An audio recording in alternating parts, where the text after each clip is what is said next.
What is going on, everybody? I am back today to talk about a film that was released a couple of weeks ago, and I was actually really excited to watch this movie when I first saw the trailer for it. And unfortunately, some things happened. I didn't get to see it the first week it came out. It's been a little while, but I'm glad I finally got around to checking it out because I'm a big fan of these directors. I really like their Scream movie. I really enjoyed Ready or Not, and they clearly seem to love the horror genre and have a lot of fun in the horror genre. This whole idea of this group of hired professionals kidnapping this child who turns out to be a vampire is a really cool concept, and I was really excited to watch the movie, and I'm looking forward to telling you about Abigail today. Abigail is directed by Matt Bettinelli-Olpin and Tyler Gillett. After a group of would-be criminals kidnap the 12-year-old ballerina daughter of a powerful underworld figure, all they have to do to collect a $50 million ransom is to watch the girl overnight. In an isolated mansion, the captors start to dwindle one by one as they discover to their mounting horror that they're locked inside with no normal little girl. So as I said, I was really excited to watch this movie. I thought the premise sounded really entertaining, and it absolutely was entertaining. I had a lot of fun with this movie. I do think it has its fair share of flaws. I also think that there's a big problem with the way this movie was marketed, that I think if it was approached a little bit differently, the movie would have been twice as effective. And I'll talk about all that when I break the movie down. So at the beginning of the film, we're introduced to this large group of characters who were never given their real names, were only given their aliases. And the main one we're following is Joey, played by Melissa Barrera. But you also have Frank, played by Dan Stevens, Sammy, played by Kathryn Newton, Peter, played by Kevin Durand, Rickles, played by William Catlett, and Dean, played by Angus Cloud. And they're all going to kidnap this young girl, Abigail, after her ballet recital that she was at. And they successfully kidnap her. They hear the father and people show up at the house, but they manage to sneak her into this van and drive away. And they get to this secluded location where it's this house that they are told to meet their boss, Lambert, played by Giancarlo Esposito. And he gives them all the instructions. They have to stay there for 24 hours with this young girl, and then the girl's father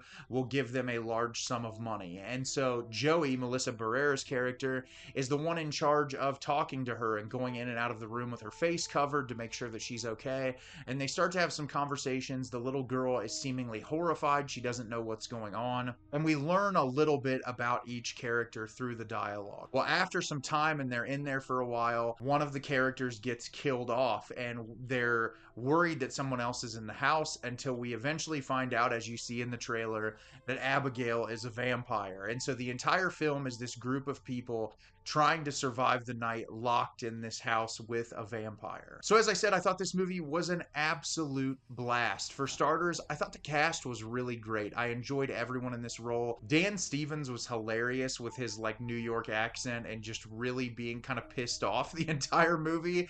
It was really funny to see him interact with the other characters, and I just thought he brought a lot to the movie. I'm a big fan of Melissa Barrera. I really liked her in the Scream movies. I think she's a really fun actress to watch, and she does a really great job with this role. There's a little bit of cliche involved in where her character comes from and the struggles, but they have to give some sort of backstory to these characters for you to care about them when they're put in danger, and some of them are a lot less likable than others, but that's what makes the movie a lot of fun. I also really like Kathryn Newton. I enjoyed her in Lisa Frankenstein. I've liked her in a lot of other projects she's been involved in, and she was having the time of her life in this movie. But the standout in this film is the young Alisha Weir that plays Abigail. She was just eating up the screen time in the best way possible. I could only imagine being a kid put in this situation and being able to be this bloodthirsty vampire that has these really hilarious lines of dialogue. And there's some sequences that I was like, okay, this is really awesome, some of the moments that they put her in, and she was just eating up the screen time in a way that was hilarious but also truly menacing in the moment she needed to be. And what I was really impressed with her performance is how manipulative she is early on, and I think that works really well for the character over the course of the entire film. I loved the practical effects in this movie, there really isn't a whole lot of reliance on CGI.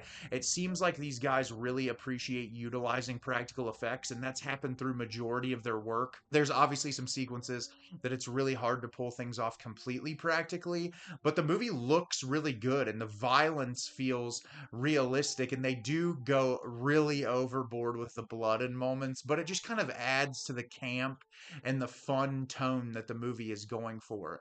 And it never takes itself super seriously, even when like the vampirism comes into question.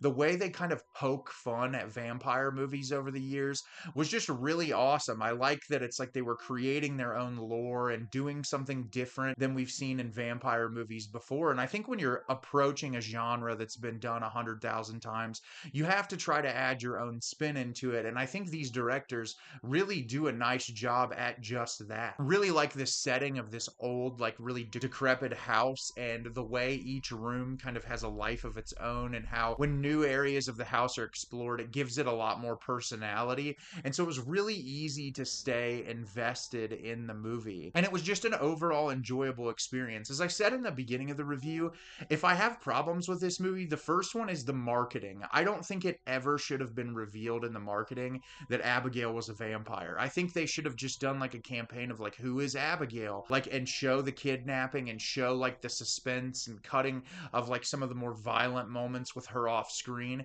because we do spend the first half hour of this movie in the what is exactly going on, like who is Abigail, what is this weird stuff that's happening. And because if you've gone to the movies at all before this was released and seen any horror films, this trailer has been played a ton, and because it's revealed, you already know what's going to happen, so it takes that level of suspense away.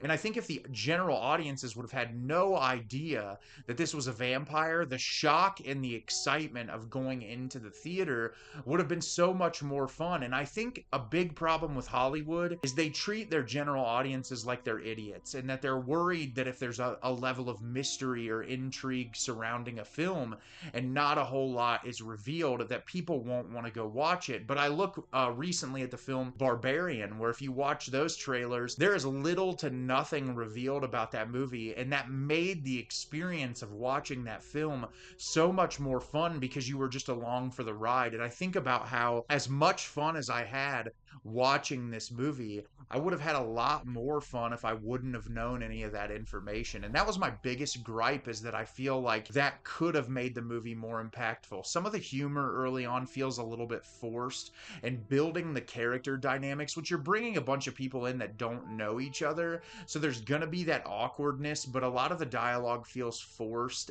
early on, and it takes a little while to find its footing. But once you're there and you've been with those characters for a while, it's really easy to settle in. And like I said, some of the drama feels a little hammy, like they're putting that in there so that you can be attached to the character, and it's not the most well written or fleshed out story. And I do think the third act wraps up in a way that's a little too polished and kind of unsatisfying. I wasn't like a huge fan of the way the movie ended, and I'm not necessarily sure I would know how to end it differently, but I think there could have been a little bit more in the very supposedly intense climactic sequences. And there are some shots in the tail end that I really liked, and some of the dialogue between characters is solid. But I overall, with the experience of the film, I had a lot of fun despite the numerous flaws. And I think if you like vampire movies, you like horror comedies, Abigail is 100% worth taking the time to watch. So have you seen Abigail? Did you love it? Did you hate it? Leave me a comment down below and let me know what you thought.